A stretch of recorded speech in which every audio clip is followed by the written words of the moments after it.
Now student, apply the data in the Bernoulli's equation 1 and 2. Okay.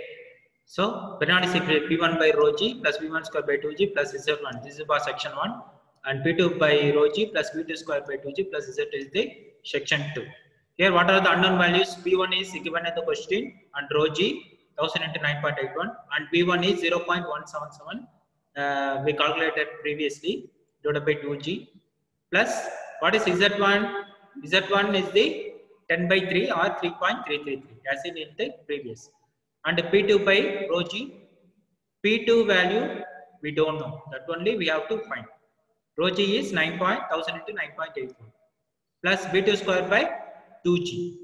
Okay, V2 is 0.707 square divided by 2 into 9.81 plus Z2. Z2 value is 0. Okay, Z2 value is 0. So now substitute all the values and simplify in this equation, we get P2. Okay, that means P2 means pressure on the section 2. Okay, so here you can see we get the answer in Newton per meter square. We must convert it into Newton per centimeter square, because in the question they given pressure at 1 is in terms of Newton per centimeter square. Okay, but we have to as per that one we have to write the result in terms of Newton per centimeter square. Okay, so these three questions, okay, based on the Bernoulli's equation is very, very important. So definitely in unit 2 second part, definitely they will ask one type of this question. Okay, so the procedure and calculation and formula is same, but they will they ask the different categories of the result. So in the first question they asked what is the pressure, okay, at 1 n. Second question they asked what is the difference in the datum. That is one type of category of problem. So in this question, they asked P2 value, that means pressure in the point 2. Okay. So these are all the different types. And also in the third question, they given the slope. They didn't give the Z1 and Z2 value. They didn't give. Instead of Z1 and Z2 from the data line, they given the slope. So based on the slope, that means 1 in 30 or 1 in 40, like that, they will give in the question. So based on the slope, we multiply by the length of the pipe. Okay, if you multiply by the length of the pipe, we can easily get the height of the at section 1. So remember that that lower end of the pipe you kept as a datum line. Okay,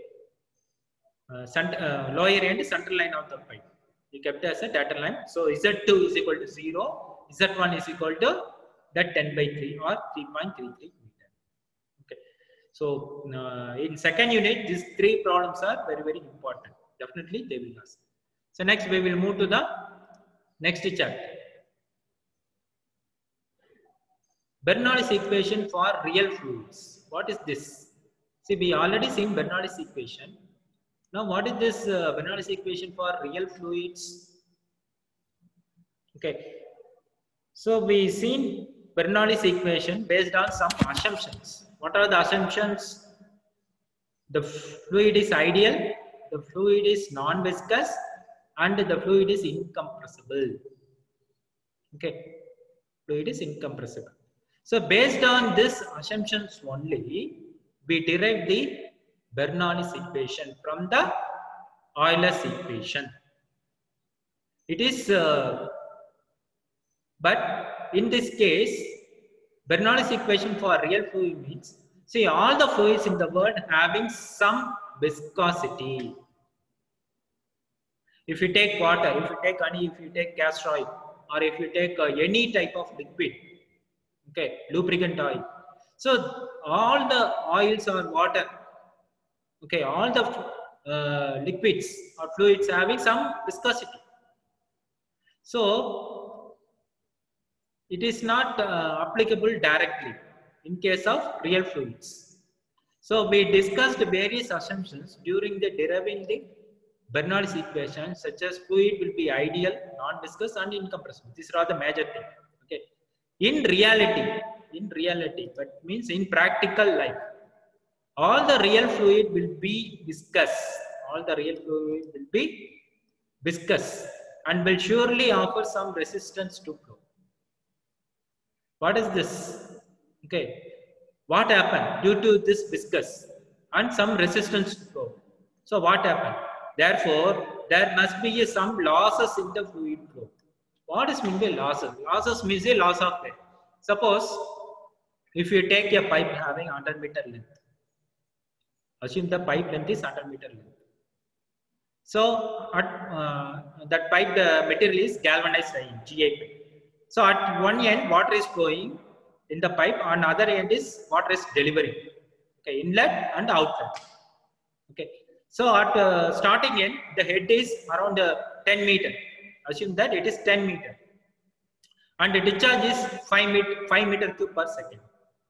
Okay, so the height due to that pressure, the head loss, that means pressure head is 10 meter, and the discharge is 5 meter cube per second, means at the end, so after 10 meter, the same quantity will not get. Okay, so there will be a loss of head. So how this occurs means, this loss of head, this is due to the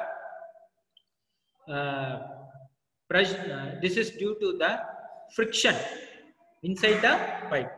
Okay, friction inside the pipe. So due to, if you see the, if you take a GI pipe, you can see the inside, means there will be some rough surfaces there. Due to this rough surface, the friction is developed between the pipe wall, inside pipe wall, to the water or liquid that flowing in the pipe.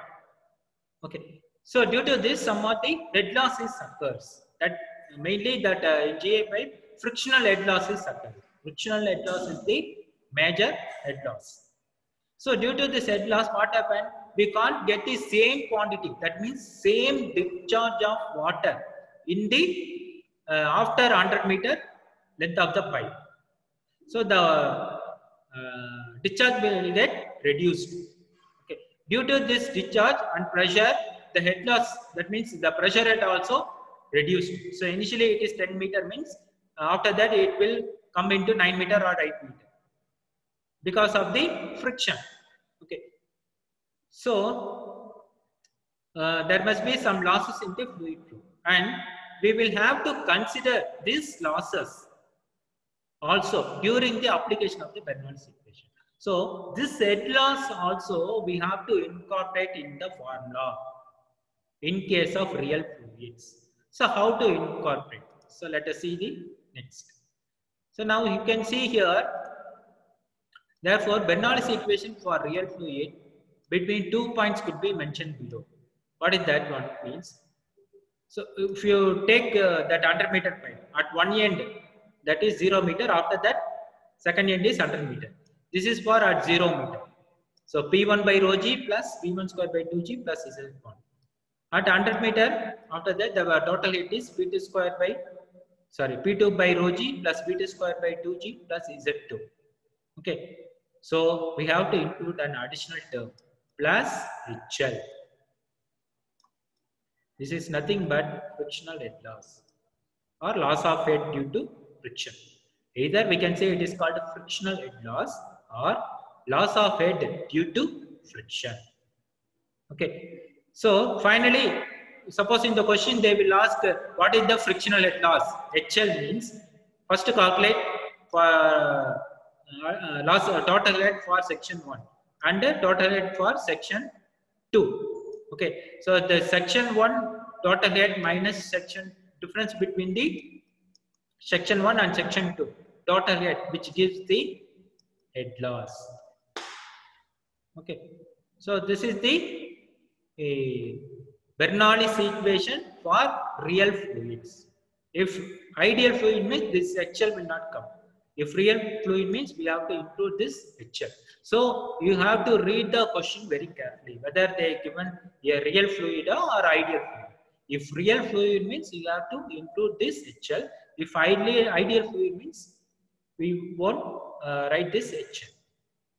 Okay, HL means loss of head due to friction, or otherwise it is called frictional head loss. Okay, students. So I hope all of you understand the Bernoulli's equation and the problems in the Bernoulli's equation and Bernoulli's equation for real fluid. Okay, so next class we will discuss problem in this category, that means Bernoulli's equation for real fluids. There are two important problems is there under this category. Okay, now student. So up to this this class is over, up to this. So we will see in the next class. Okay. So after uploading the video in YouTube, I will share the link. Okay, thank you students.